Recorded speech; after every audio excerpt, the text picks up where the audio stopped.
Assalamualaikum warahmatullahi wabarakatuh. Anak-anak Bapak semuanya. Waalaikumsalam warahmatullahi wabarakatuh.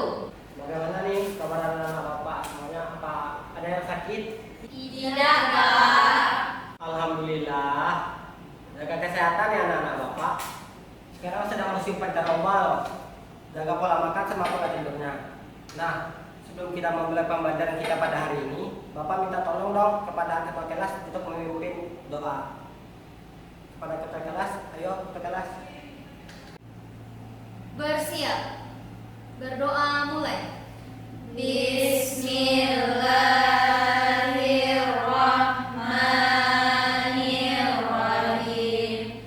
Rabbi sholli sadri wa yassirli amri wahlul 'uqdatam min lisani yafqahul qawli. Amin. Semoga dengan berdoa tadi pembelajaran kita diberkahi oleh Allah Subhanahu wa taala. Nah, untuk ketua kelas, untuk presensinya hari ini apakah ada teman-temannya yang nggak hadir? Hadir semua, Pak. Oh, bagus, hadir semua ya. Nah, untuk sebelum kita memulai pembelajaran, Bapak ingin sedikit berstorytelling nih, bercerita. Penasaran nggak? Penasaran? Baik, dengarkan cerita Bapak ya. Di sebuah desa ada seorang anak bernama Budi. Nah, Budi ini tinggal di kampung bernama Kampung Bahagia. Nah, kebetulan pada waktu hujan menjelang teduh, Budi dimintai tolong sama bundanya untuk membeli garam di warung depan rumahnya. Nah, sesampainya Budi ini di luar rumahnya, dia melihat sebuah pelangi. Budi bertanya-tanya, sangat penasaran. Wah, indah sekali. Kok bisa ada pelangi? Budi sangat penasaran, sangat antusias, tidak tahu mau tanya ke siapa. Nah, karena penasarannya dari mana pelangi muncul, Budi bertanya kepada Udin temannya. Din, kok bisa sih pelangi muncul di langit gitu? Nah, Udin menjawab, itu mah tiba-tiba aja muncul di langit, Din, Budi katanya. Nah, karena jawaban dari Udin tersebut, Budi masih belum puas dan masih bertanya-tanya sampai sekarang. Nah, begitulah cerita singkat Bapak.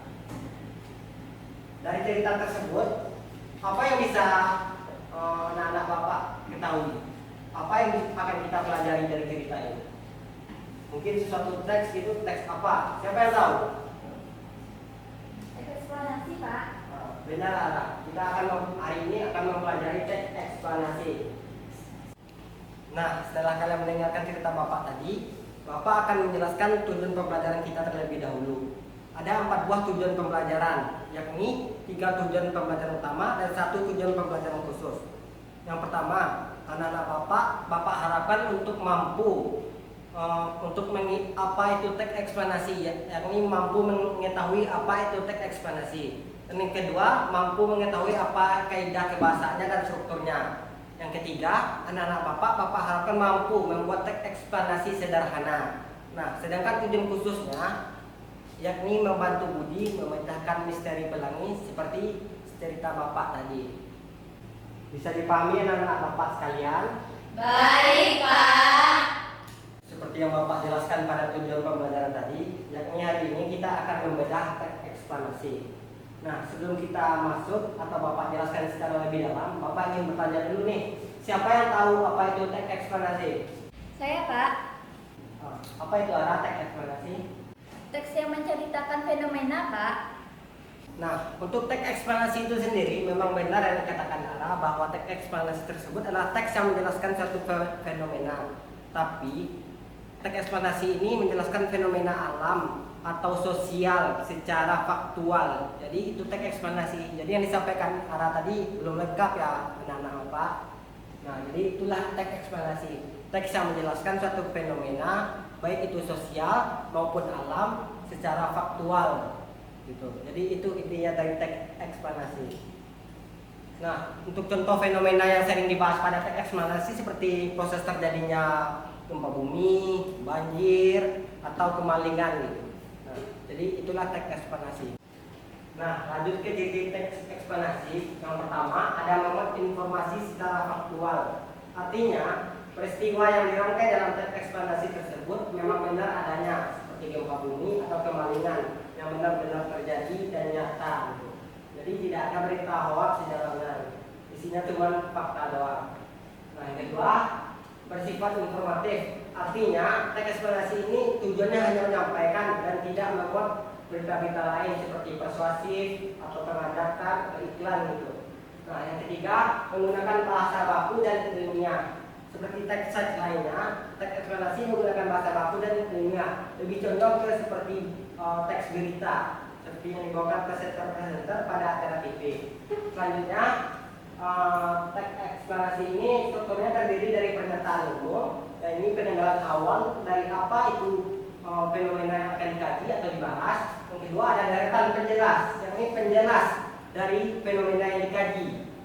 Lanjutannya dari yang tadi. Dan yang ketiga interpretasi atau tanggapan pribadi dari sang penulis.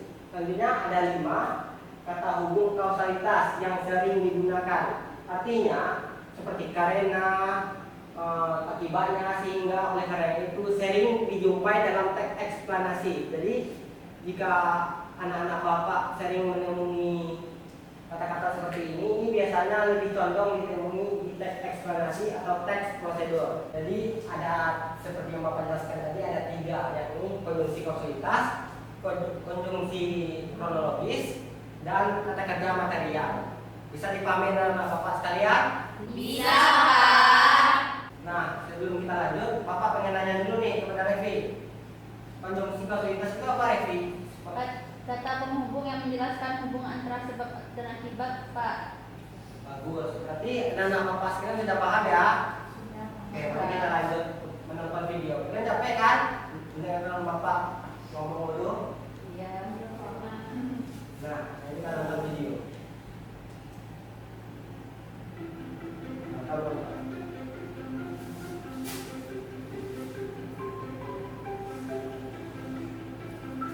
Halo teman-teman, bermain di alam bebas merupakan sesuatu yang menyenangkan, bukan? Wow, tapi tidak ketika hujan. Hei, lihat, ada matahari. Wah, ada pelangi. Bagaimana bisa? Ayo, aku akan menunjukkan kalian melihat proses terbentuknya pelangi. Kalian bisa membuat pelangi dengan alat-alat sederhana. Di sini ada segelas air dengan cermin di dalamnya. Matikan lampu atau buatlah ruangan dalam keadaan gelap. Kemudian ambil senter. Coba sorotkan senter ke arah cermin yang ada di dalam gelas. Cermin itu akan terlihat memancarkan cahaya, bukan? Apa kalian tahu cahaya putih dari senter membuat 7 warna? Ya, tentu. Sekarang, coba ambil kertas dan perhatikan ada berbagai macam cahaya yang dipantulkan. Warna apa sajakah itu? Merah, jingga, kuning, hijau, biru, nila, ungu, atau biasa kita sebut dengan magico hibinio. Sekarang, aku akan jelaskan bagaimana pelangi bisa terbentuk. Tetesan hujan, bagaikan cermin di dalam gelas yang berisi air, sinar matahari yang memantul ke arahnya akan berubah menjadi warna-warna yang berbeda. Nah, di saat itulah kalian bisa melihat pelangi. Ingat, pelangi hanya bisa dilihat ketika hujan dan matahari ada di waktu bersamaan. Ketika cahaya matahari menembus air, cahaya itu dibelokkan sehingga menghasilkan pantulan warna yang berbeda. Tahukah kalian, sebenarnya pelangi itu berbentuk lingkaran. Tetapi karena kita melihatnya dari bawah, jadi kita hanya melihatnya dalam bentuk setengah lingkaran saja. Nah, kalian sudah tahu bagaimana pelangi bisa terbentuk, bukan? Jadi sekarang, kapanpun ketika hujan, mungkin juga ada matahari, siapa tahu kalian bisa melihat pelangi. Terima kasih, sampai jumpa di lain waktu. Bye-bye.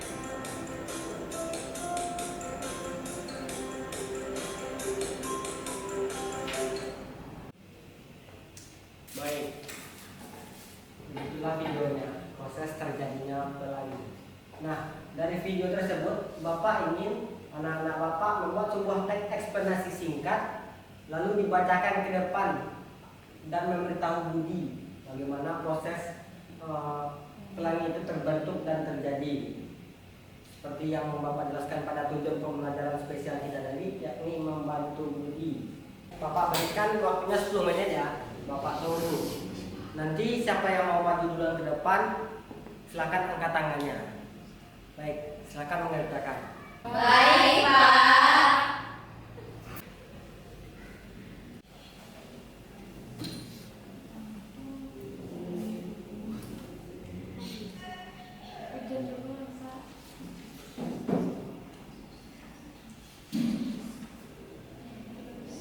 Bisa kan? Ini mana? Mana?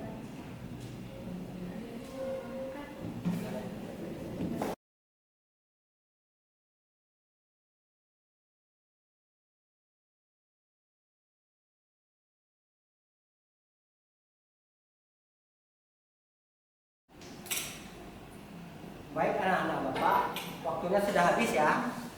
Nah, sekarang Bapak ingin anak-anak Bapak siapa yang mau maju ke depan untuk menjelaskan kepada Budi dan teman-teman mengenai proses terjadinya pelangi secara eksplanasi. Saya, Pak.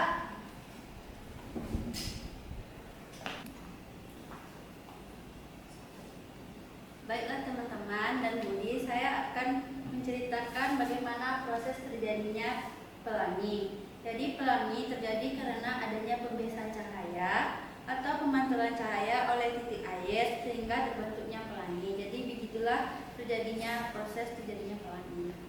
Oke, Revi, silakan duduk ke bangkunya. Ya.